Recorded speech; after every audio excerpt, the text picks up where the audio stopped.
ما اتفاقا میخوایم بگیم جنگ رو باید به حوزه‌ای بکشونیم، نمیگیم که میتونه پیروزش کنه، یعنی بگیم 100%، ولی میگیم جنگ باید به حوزه‌ای کشیده بشه که ما بتونیم نبرد نامتوانه رو انجام بدیم.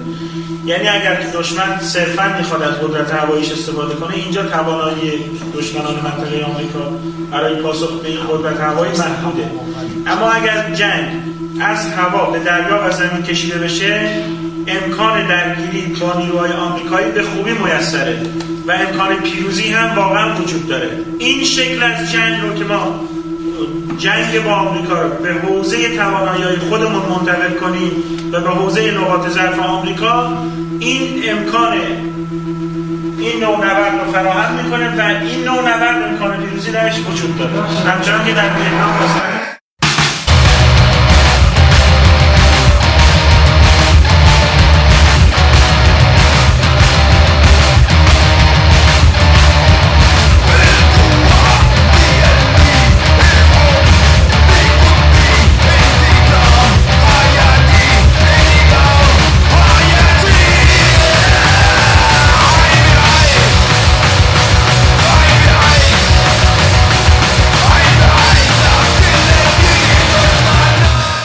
Hello, dear listeners, friends, comrades, subjects, citizens, insurgents, fugitives, defectors, dissidents, even the haters and losers.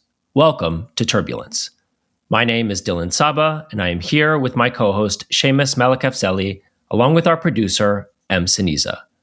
We're recording this from New York City, the center of a world empire that is dying but so far from dead. On April 8th, Iran and the United States finally achieved a ceasefire only hours before Trump had set a deadline for the destruction of Iranian civilization.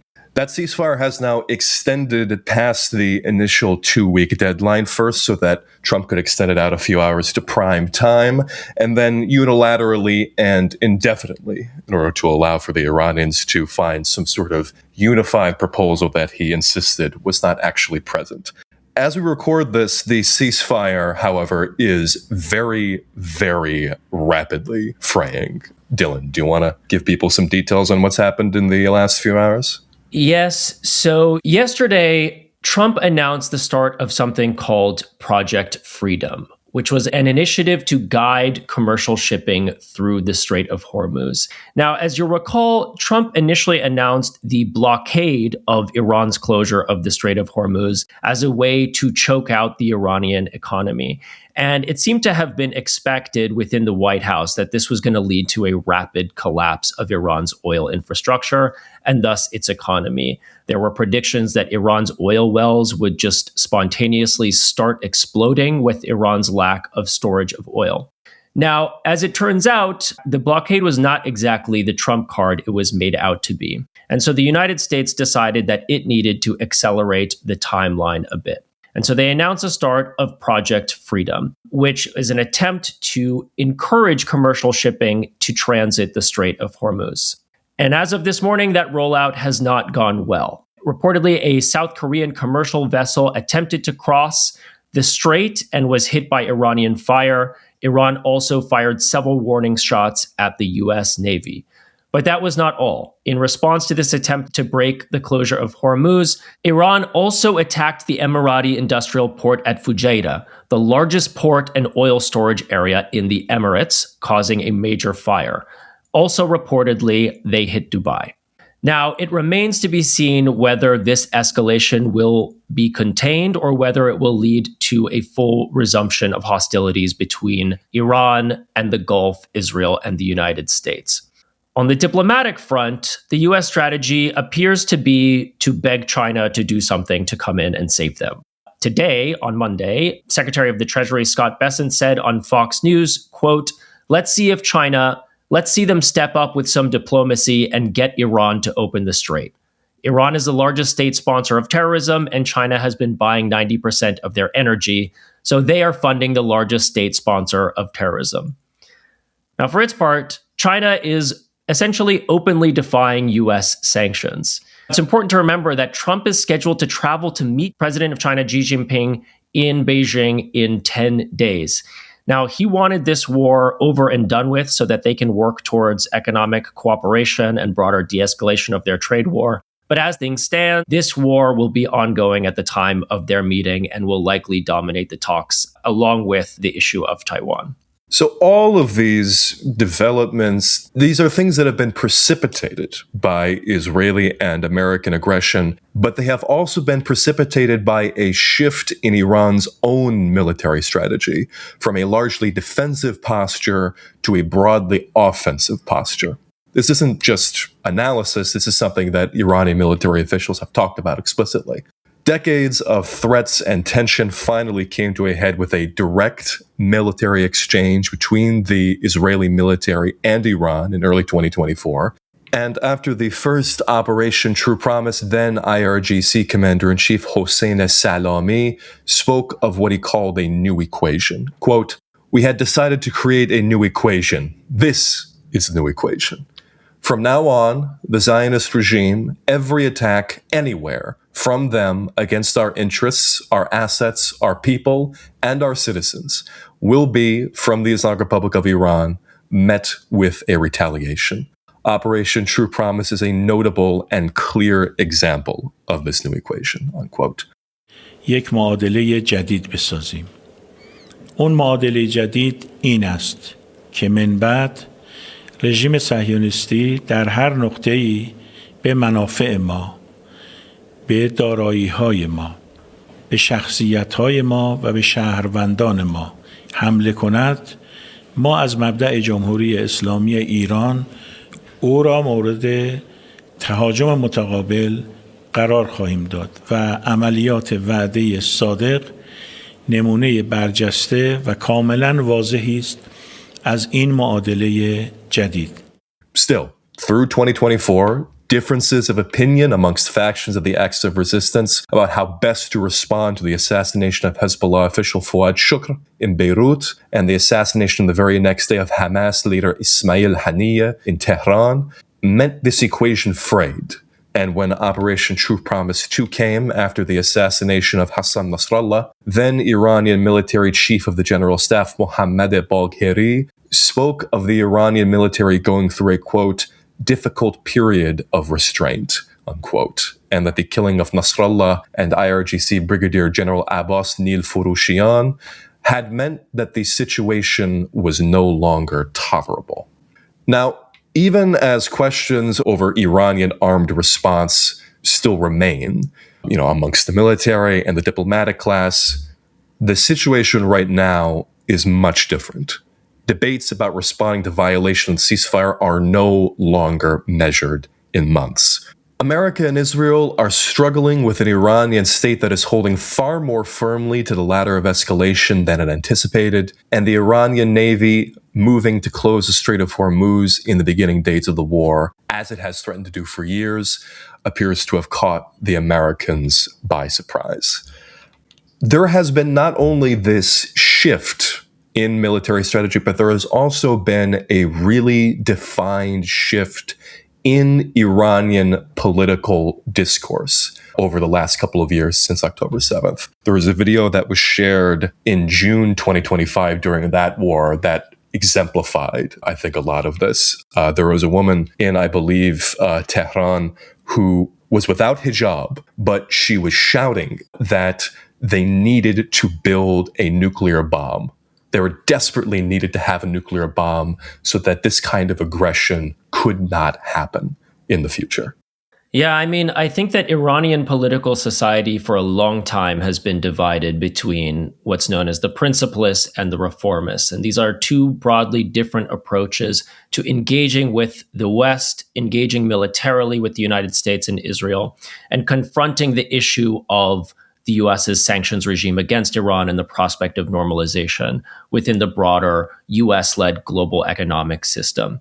And that tension between those two camps for a long time led to a state of paralysis and indecision within the broader Iranian military and political class. And one thing that we have seen over the past several years, certainly since October 7th, 2023, is the United States and Israel, in a sense, forcing the Iranian position, forcing that hand, pushing things in the direction of the principalists as against the reformers by showing the Iranian people, the Iranian political class, the Iranian society, that these are not rational actors that can be negotiated with, that confrontation is the most sensible strategic approach. And we've seen that shift play out through the actions of the IRGC in this latest war, through the willingness to take hold, as you say, of the ladder of escalation and towards the broader development of a resolve towards confrontation.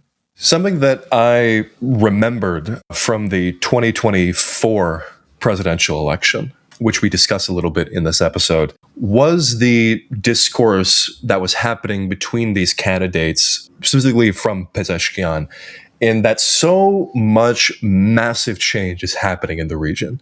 But Pezeshkian is attempting to still plant things firmly in the way that things are, and not, at least at the time, unreasonably so, overwhelmingly so. I mean, he's talking about the necessity of, like, we can talk about all these different moves that we should make against the United States, but fundamentally, we need to abide by the FATF.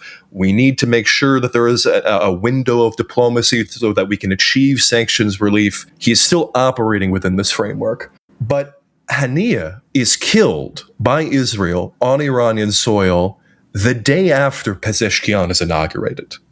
Haniya is attending his inauguration. He is killed the next day, and Pezeshkian does not have the opportunity to play things close to the chest. And these circumstances has forced Iran out of this kind of paralysis that you're referring to, forcing it to confront things as they really are and to seek sanctions relief by other means, not just trying to extract concessions from the Europeans by giving up everything and hoping that good things will follow, but using the leverage that they have to force things, to force sanctions relief, to force the release of their frozen assets abroad in the billions of dollars. It's a bit ironic that it seems that the United States doesn't even quite realize that it has catalyzed this newer, more reactive version of Iran. And I think that the events that are unfolding now as we're recording this are illustrative of that. That the US, this is, we're talking about their efforts to try to force open the strait on Monday when the trading markets are open, to try and do something symbolic to demonstrate that Hormuz is not fully closed. And what did they do? They actually catalyzed an Iranian response that sent the oil markets further into panic. And so I think that there is an irony that the United States and Israel are forcing the hands of the Iranians, in a sense, breaking that political deadlock and in effect contributing to the production of an Iran that is more willing to take an initiative in this conflict. And I should say, obviously, we talk about in this conversation the perceptions, the outside perceptions of hardliners versus reformists. But there are still differences of opinion within the Iranian political class about how, what concessions are to be made in negotiations, whether negotiations should be done at all at this point. But I think it was very interesting that when Trump started talking about the lack of the lack of a unified proposal, all of these disagreements that were supposedly happening at the very top of the level within the IRGC, from the supreme leader, from the diplomatic class, all these different things, that there was this overwhelming move by not only military officials, but political officials as well, to say that there is total unity on this front, that there is no distinction between supposed hardliners or reformists on the matter of Iran's sovereignty before the world. And despite the fact that President Pezeshkian has, during the war was trying to apologize to the Arab states for attacking them and saying it wouldn't happen again, and then nothing happened after that, there has been a remarkable level of public unity. And I think what this really demonstrates is that resistance, the choice to take up arms and fight for national self-determination and opposition to imperialism, is not necessarily a choice that is the product of some radical ideology, which is how it's framed in the West. It is almost always a choice coming from a position of necessity. Now, there may be distinctions or arguments about whether that moment of necessity has arrived, but it really is fundamental that the choice to resist is forced upon a colonized people, a people on the other end of US imperialism. And that choice is not engaged in a voluntaristic way. And what we're seeing within Iran and in other communities in the Middle East that have taken up resistance is that the war has come to them, the aggression has come to them, and they have decided to defend themselves in that way. Wanting to express that resistance is not only something within the political class. This is commonly like an accusation that I see from upper class Lebanese people, that this is exclusively resistance to Israel is exclusively the purview of politicians who are in turn owned by the Iranian state. But within Iran, there has been this remarkable daily procession of people inside of Iran, countless instances in countless different towns of people expressing their defiance against America and Israel throughout the ceasefire, not just during the war, in ways that I previously, foolishly, only anticipated would come out of Yemen. That level of consistent, gigantic mobilization across its territory. And I wanted to introduce our guest just because I knew Navid Zarrinnal from the interviews that he had done with a friend of the show, Rania Khalek, on Breakthrough. And he had been posting on Instagram stories, posts of him at these kinds of gatherings inside of Tehran, where he lives. And we wanted to speak with him about his perspectives, what he has experienced in Iran throughout this war. And I think it was a really great conversation. Before we get into the conversation, we do have a pitch to you, the listener. Turbulence is entirely listener-funded. We don't run ads. We don't take money from institutions. And that independence is the foundation of this project. It only exists because of you. Because we're committed to providing you the in-depth history and present context you need to make sense of each of these topics, these episodes take a great deal of time and effort to produce, from conception to research to editing. It's because we value your time as a listener, and because we want to produce something lasting and useful, that we think this level of effort is worth investing in. But that means we can't quite move as nimbly as we might otherwise like. So in addition to our free public episodes, we're also dropping weekly episodes behind the paywall. That's where we'll be able to respond to events as they unfold in closer to real time, providing our analysis, following up on threads and conversations from prior episodes, and drawing connections across the topics we've covered. To do all this, we need your support. A $5 monthly subscription will give you access to the bonus feed, our Substack community, and most importantly, you'll make it possible for us to keep doing this work independently week after week. Subscribe today at turbulencepod.substack.com and follow along on Twitter and Instagram at turbulence_pod. We hope you'll join us.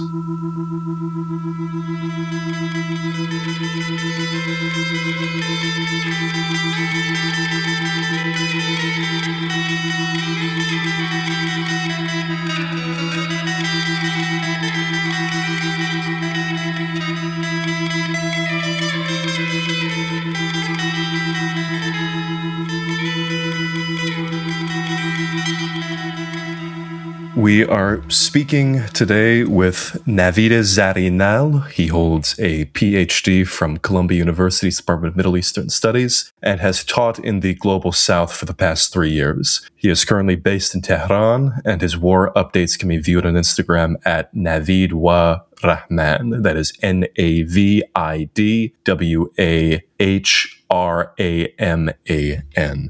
Navid, welcome to the program. Thank you for having me.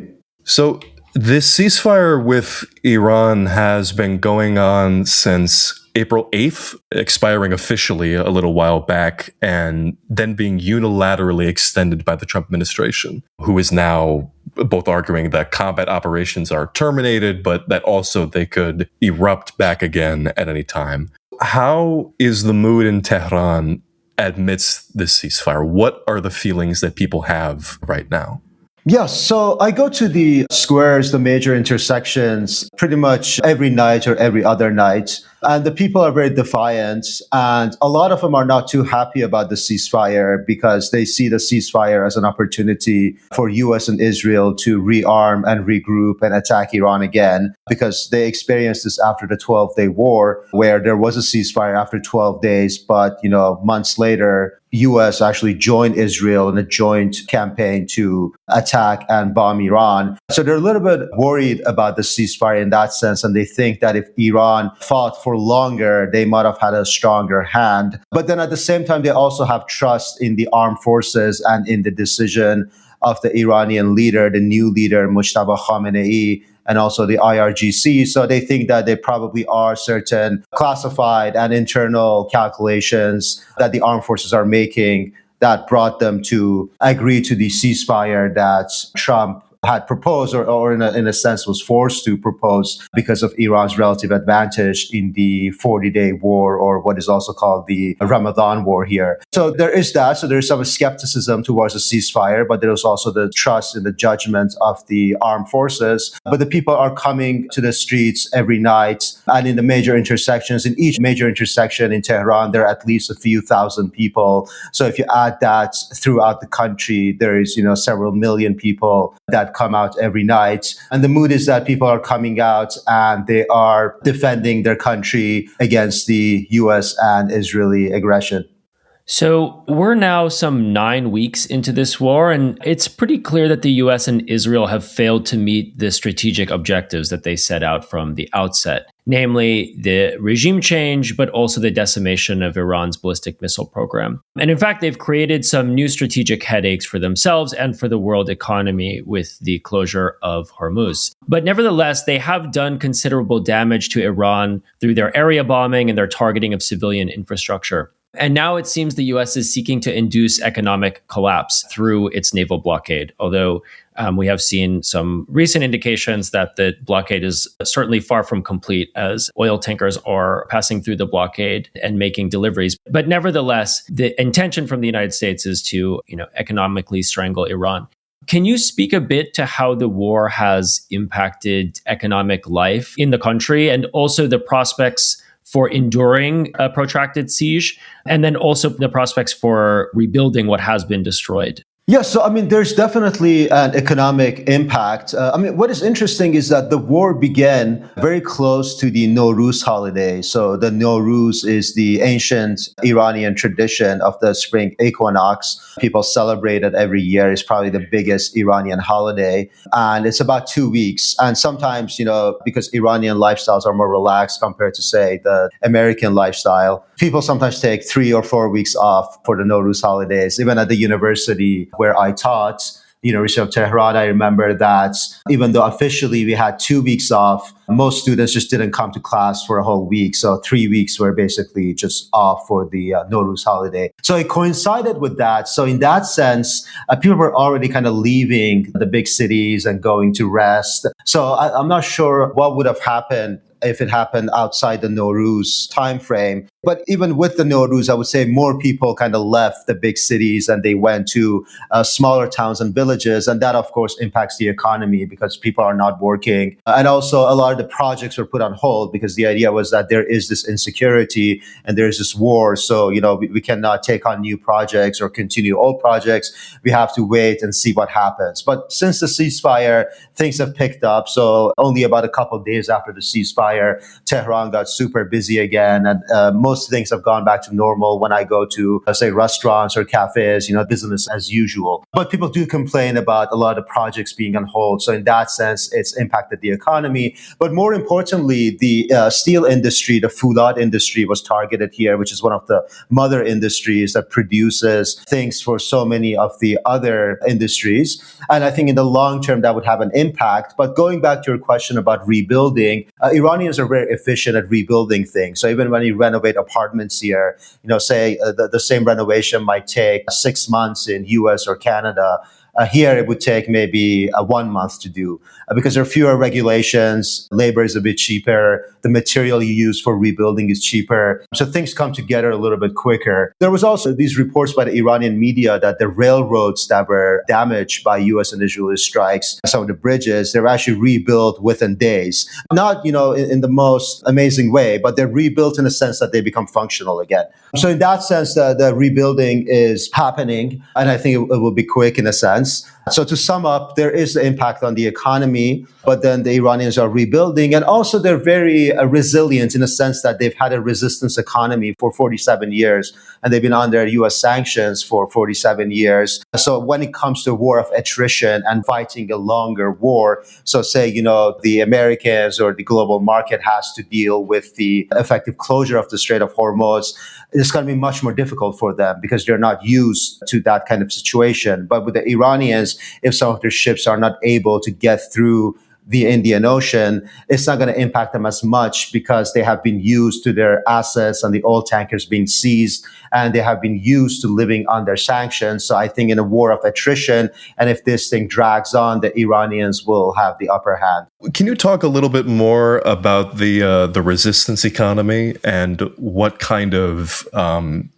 insurance the Iranian government has tried to form against American sanctions? How have they tried to become more resilient over these 40 years? How is that playing out now?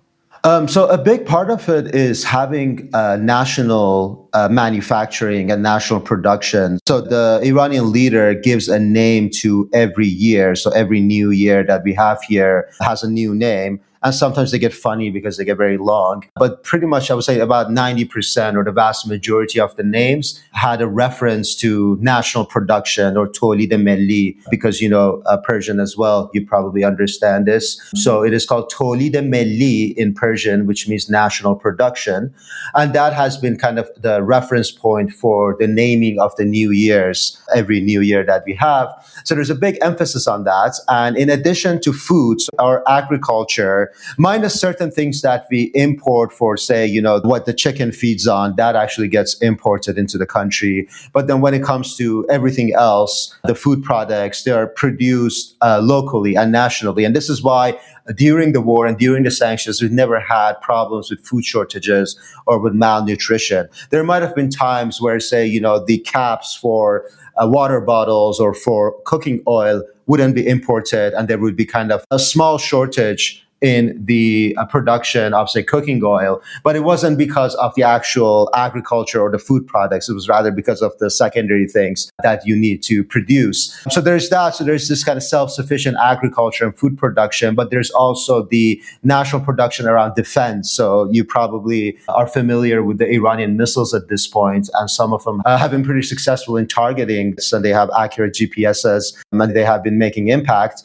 And those are nationally produced by Iranian engineers. The father of the program was a man named Tehrani Muqaddam, whose graveyard is in Tehran in Behesh Zahra, and he was assassinated by foreigners. And he was the one who kind of pioneered the program, and he had this idea that it has to be nationally produced. So through the national production and the self-sufficiency and the self-reliance, I think the Iranians are able to get by, and also by trading and dealing with friendly countries. So right now, they're really getting assistance from Russia and China when it comes to both intelligence and trade. From the reports that I'm hearing, there was a report by CNN yesterday that there was a Chinese satellite that was given to Iranians a couple of years ago that helped them in actually making precision strikes against the American bases. And also there are reports that Russian intelligence helped Iran too. And also in the trade, so China is buying Iran's oil. So all of that stuff is helping, not in a way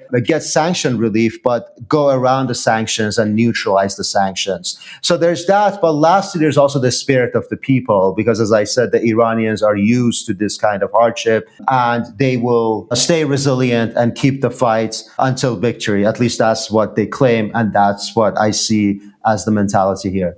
I mean, you say that you've been in the squares most days in Tehran. There was a statement by the deputy chair of the Iranian parliament's Judicial Commission last year, after the June war, I believe in July of 2025. He said that the Iranian people were not ready to join in with the Palestinians after October 7th, after Al-Aqsa flood. And he implored the majority of the Iranian people to become like the Yemenis were.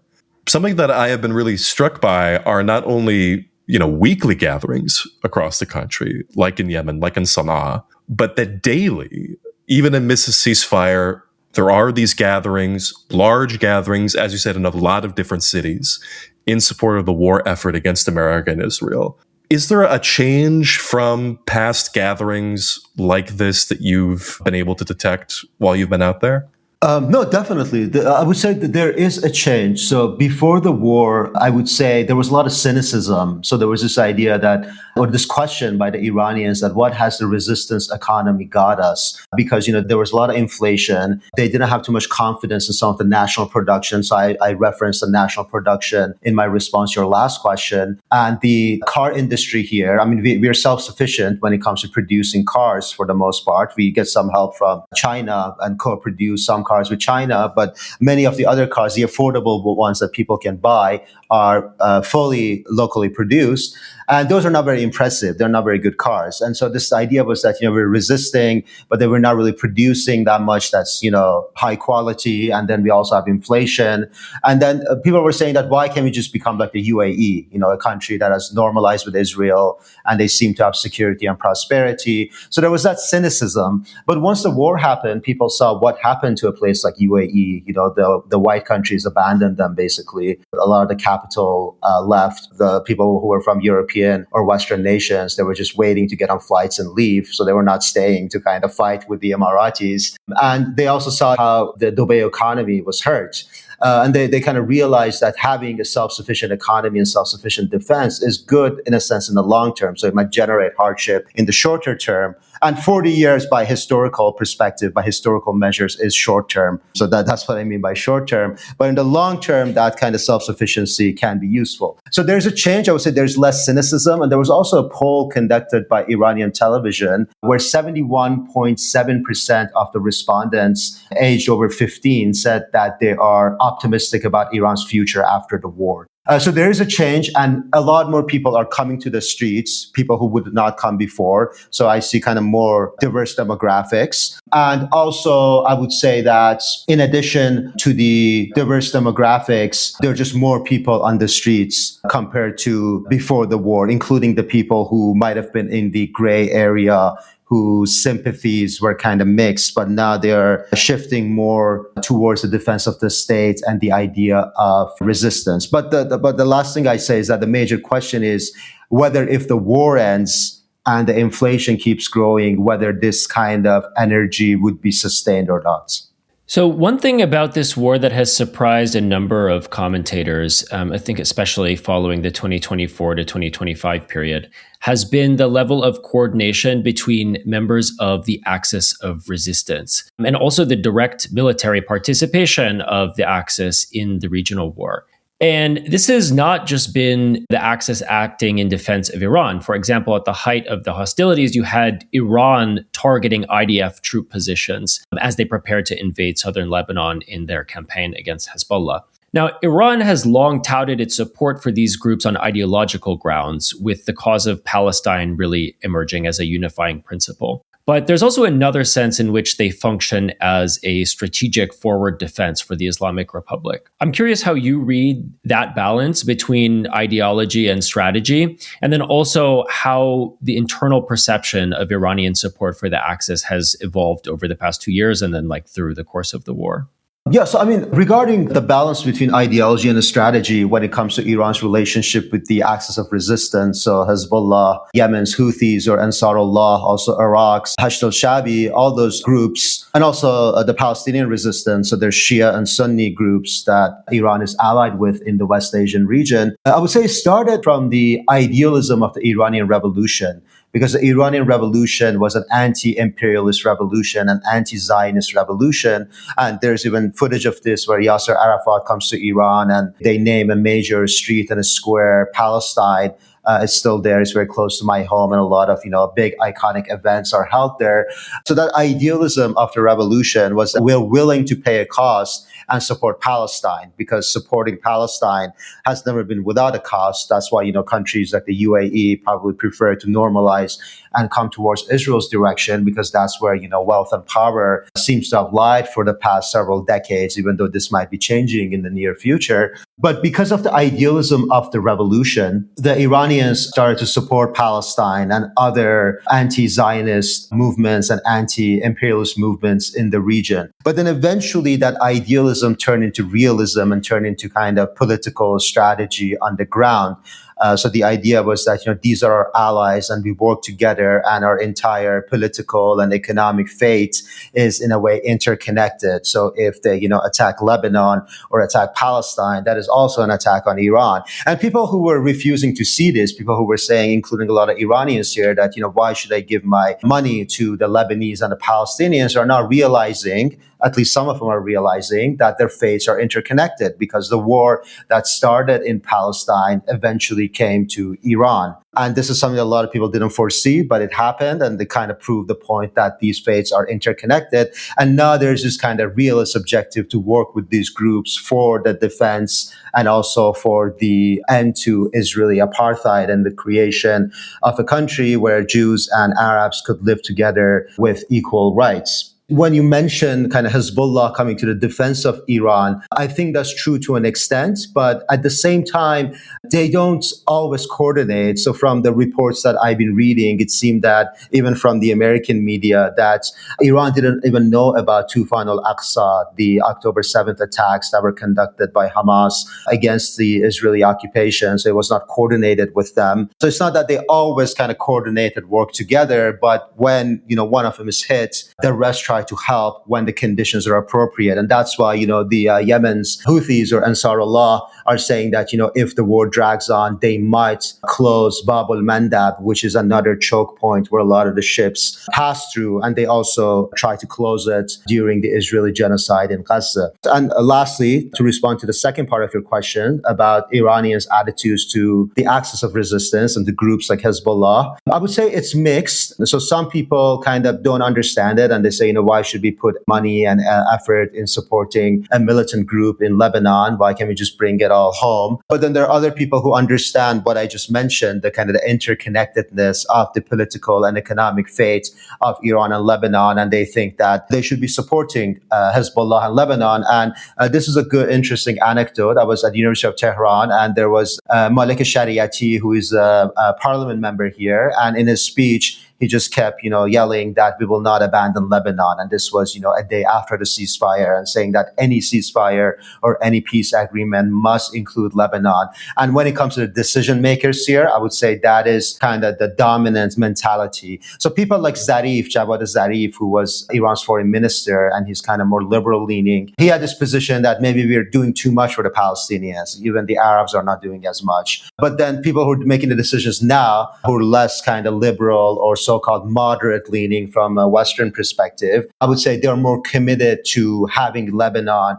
in any kind of peace agreement or ceasefire agreement that Iran might have with the U.S., even though it seems unlikely that there would be a substantive peace agreement in the near future. Yeah, I'm glad that you brought up Javad Zarif. You and I, and I'm hoping at least most people listening to this remember the Joint Comprehensive Plan of Action, the JCPOA, or the Barjam, as it was referred to in Iran. And at least from my corner of the world, how the Iranian diaspora functioned politically at that time, there was this immense sense of relief that finally diplomacy with the United States, if Washington was engaged in good faith and vice versa, that something good could actually come out of it. That seemed to be also how the mood was inside Iran as well, or at least in Tehran from what I saw, when Javad Zarif was greeted with this immense celebration and applause. Can you recount how that deal felt at the time and what inevitably caused it to fail? How did that cynicism that you've talked about set in?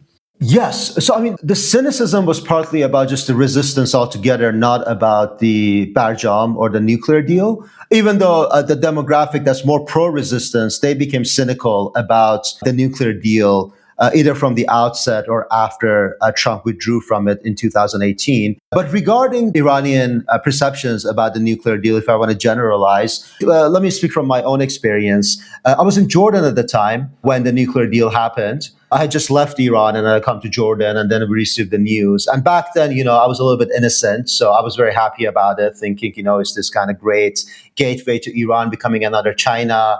And then, there would be an American university in Tehran that I could teach at. All these kind of naive perceptions and this kind of naive trust in the Americans that a lot of Iranians like Javad Zarif are also guilty of. But then as I grew older, I was kind of young at that point, but as I grew older, and by 2018, when Trump withdrew from the deal, I became extremely cynical. And I said, you cannot have deals with the Americans because they will just violate it. And there's also colonial history here as a historical precedent, because if you look at colonial history, the British and the European settlers, when they made deals with the natives of the Americas, when it was no longer in their interest, they would break those deals. And what is crazy about the Iran deal is that the world witnessed it. So it wasn't like, a deal with the native tribe, say, in the 19th century. The whole world witnessed it, and Russia and China were also parties to it. And also economically and even strategically, I would say it would have made more sense for the US to stay in it, because it would have driven Iran further from Russia and China.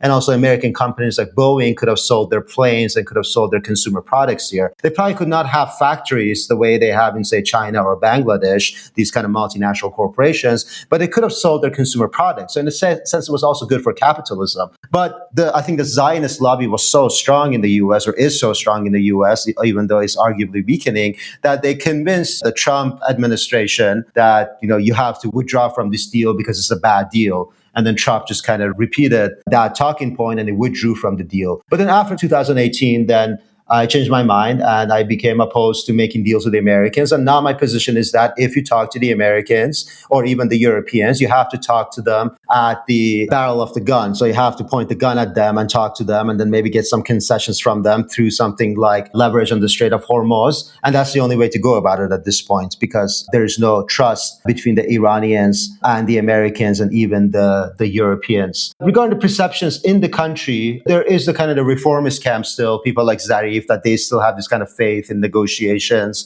and in talking to the West and, thinking that, they can resolve things through, diplomacy and talking nice and following the NPT and all that. But there's also the resistance approach that says what I just said, that, you have to talk to them with the gun to their head, because they hold the gun to your head as well. So, it's this kind of mutual threats that you're faced with. So I would say the perceptions are mixed, but because of the war, I would say the gray zone, the gray area people are leaning now more towards not trusting the Americans in negotiations or in any deals that might be struck. Yeah, I think it's interesting just in how you're talking about these various files, like the nuclear negotiations, also support for the Axis. The phenomenon that kind of jumps out to me is, this image of cards. You always hear Trump talking about who's holding what cards. He's saying we have the cards, they don't have any cards. But in reality, there are a number of issues that these negotiations, demands for capitulation, inevitably swirl around. The issue of Iran's nuclear program, nuclear enrichment, the ballistic missile program, their support for the axis of resistance, and now their control over the Strait of Hormuz. And it's just interesting because each of these files or cards can serve the role as a deterrent for Iran, something that they have in the absence of a deal, a tool to coerce the concessions necessary for their national defense. But then on the other hand, they are potentially chips to trade in for the price of normalization. And I think one thing that we're seeing is the shift away from that, perhaps less cynical, more naive perspective that those kinds of chips can be traded in for some kind of lasting normalization that will be in the mutual interest of everyone. And kind of, it seems like increasingly a shift towards the perspective of, no, more and more of these are actually just essential for Iran to hold on to for its national self-defense and to protect its own interests. I think it's fascinating to think about that with respect to the Axis. And that's why I asked it in terms of like ideology or strategy, because I think it seems if you take a deal perspective that it should be relatively easy for Iran to cut support for the Axis. That is like a less essential chip or a thing to hold on to as opposed to, for example, the missile program. But I'm less convinced that that is true, that there's not actually much that they can get from a deal, and so that they may insist on maintaining their support for these groups. But anyways, those are digression. I mean, I really did want to, though, ask about kind of how these strategic conversations or debates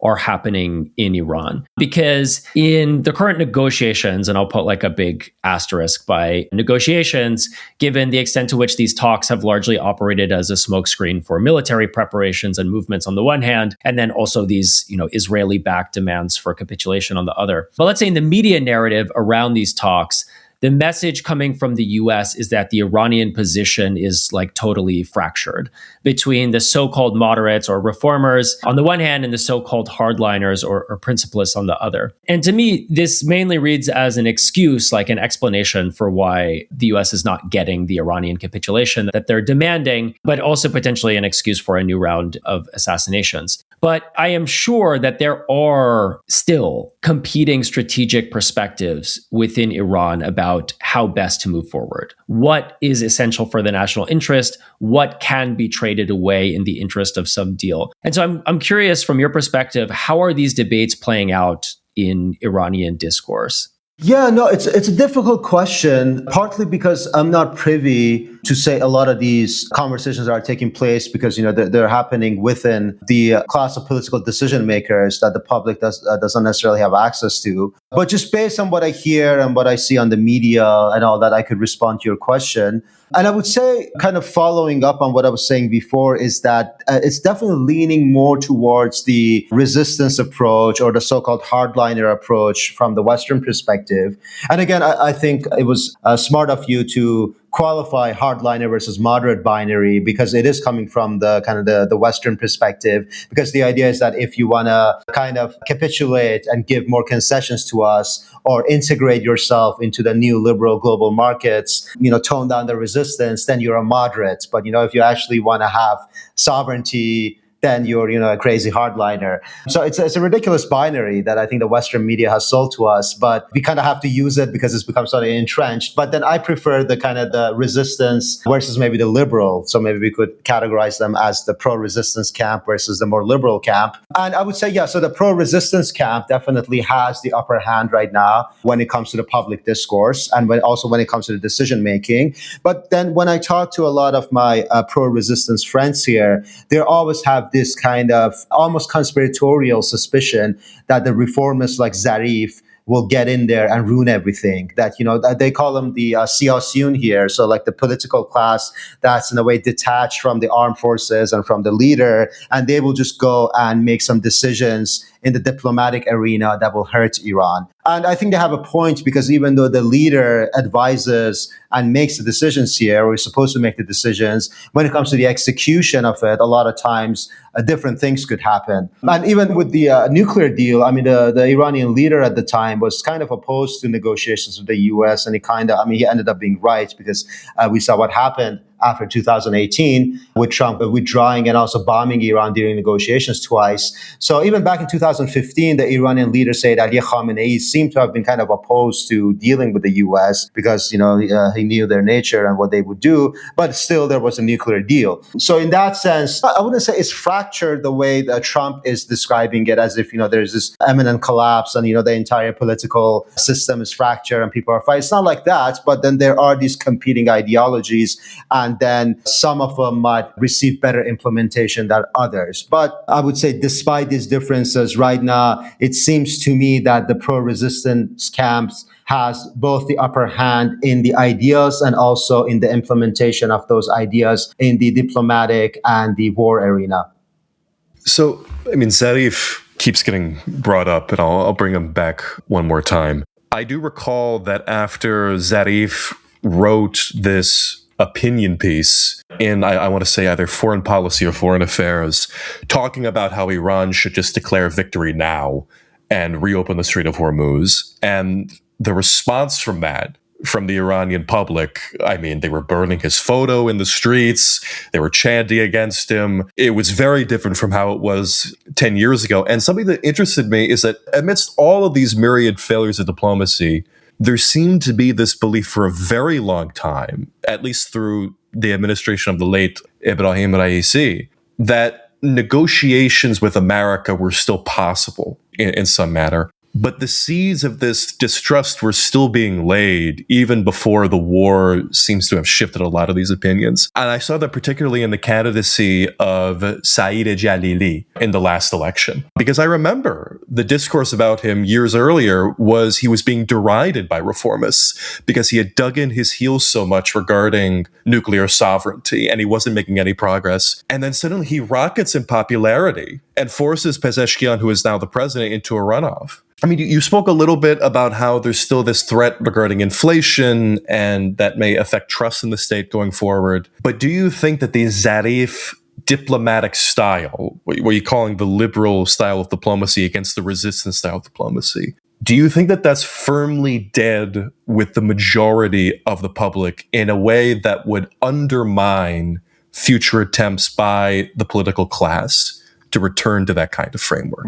Yeah, no, it's a difficult question, and I don't have any clear data on it. But honestly, also the data could be misleading because sometimes, you're given polls and they're not very accurate. And also, I mean, I hate to do the approach that, the sources inside Iran tell me because, when you read pieces, I mean, you mentioned the foreign affairs or foreign policy, and people like, say, Trita Parsi or many of these other Iran experts in the West are writing and they say, sources inside Iran told me that people want a war, that people want the US to bomb them.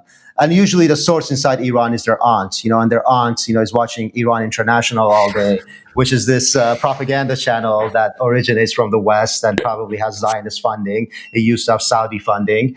And if you watch those medias, you become brainwashed and you might want your country to be attacked. But I mean, talking to your aunt here is not, it's not representative of everything. And when you ask whether the majority kind of has this distrust in the Zarif style politics, it's hard for me to say, but just based on my own experiences, without laying any, confidence to, me having some sort of a special access just because I live here, I would say, yeah, there's less trust in that now. Say, the estimates of people coming to the streets every night across the country is 20 to 25 million.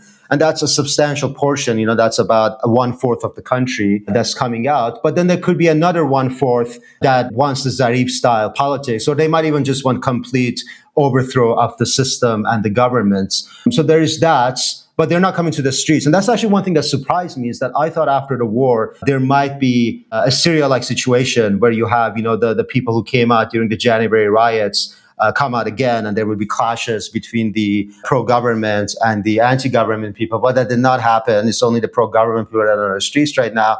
But I would say generally from what I'm seeing, and again, my sample could be biased because I might be encountering people who think like me, but I would say the majority are probably skeptical about the Zarif approach now.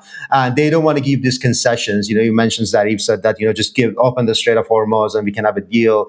I don't think people want that right now. And they're understanding that you have to actually fight this war in order to come out with the advantage and get out of this state of insecurity. So the main strategy from Iran over the past 2 months has been to develop what people are calling the Hormuz weapon, and it's come up a couple of times in our conversation.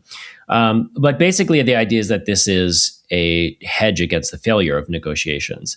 By controlling the single most important choke point in the world when it comes to the global energy market, Iran would be able to recover lost income because of the war and also because of the sanctions regime through this tolling mechanism that they have set up. But also they'd be able to threaten, or they could threaten to shut down trade in the event of future aggression against Iran.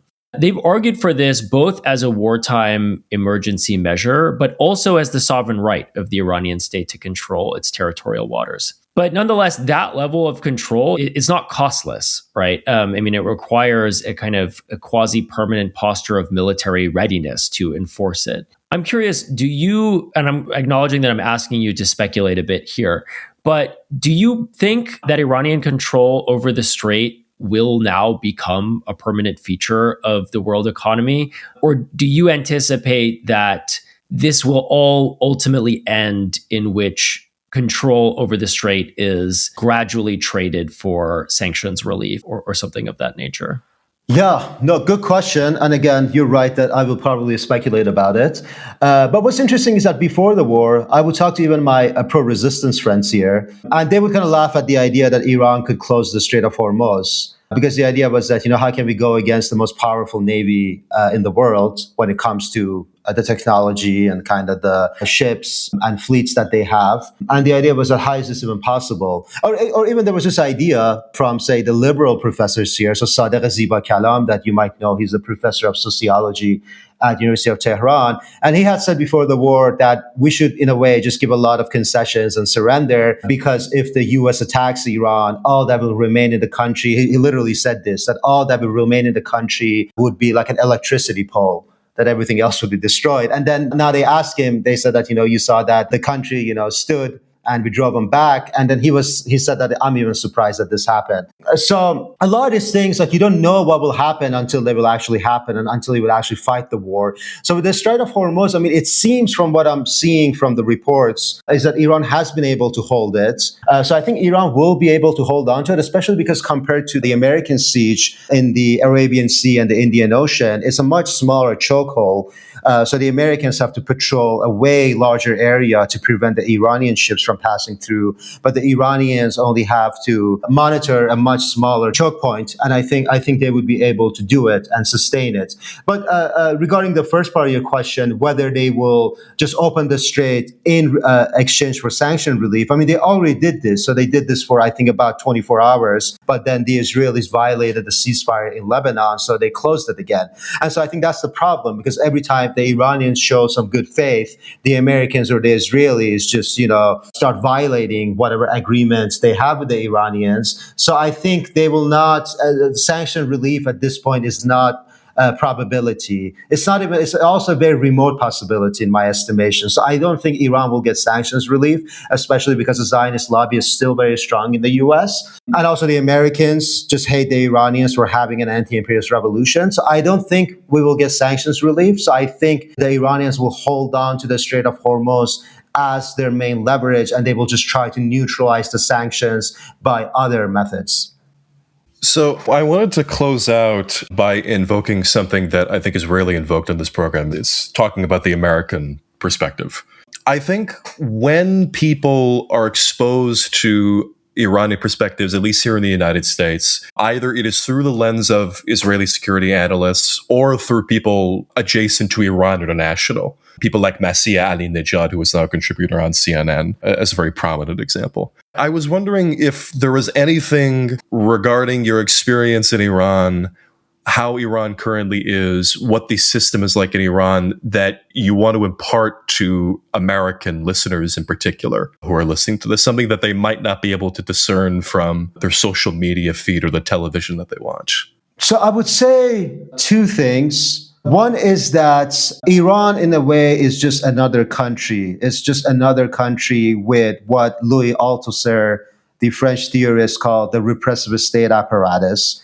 Because within the Western media discourse, there's this idea that Iran is exceptionally repressive and it, killed 90,000 protesters. The numbers change. So for the January riots, some say it was 30,000, some say 40,000, sometimes 50,000. But those numbers are all fabricated, and they were created to generate consent for war on Iran. And so the idea had become that, Iran is exceptionally repressive, and because of this, it's justified to attack them and assassinate their leaders and all that. But I don't think that's true. I think just like any other country, it has a police force, it has armed forces, it has security forces, and they do suppress dissent, they do suppress protests as other states do in the world. And usually when you are under an imperialist siege, you might become a little bit more violent at times because you're responding to that state of emergency. Because if you remember 9/11 in the US, there was not even a proper state of emergency, I would say, because the US was an empire with so much power. But, the state got increasingly repressive in the years immediately following the 9/11 attacks.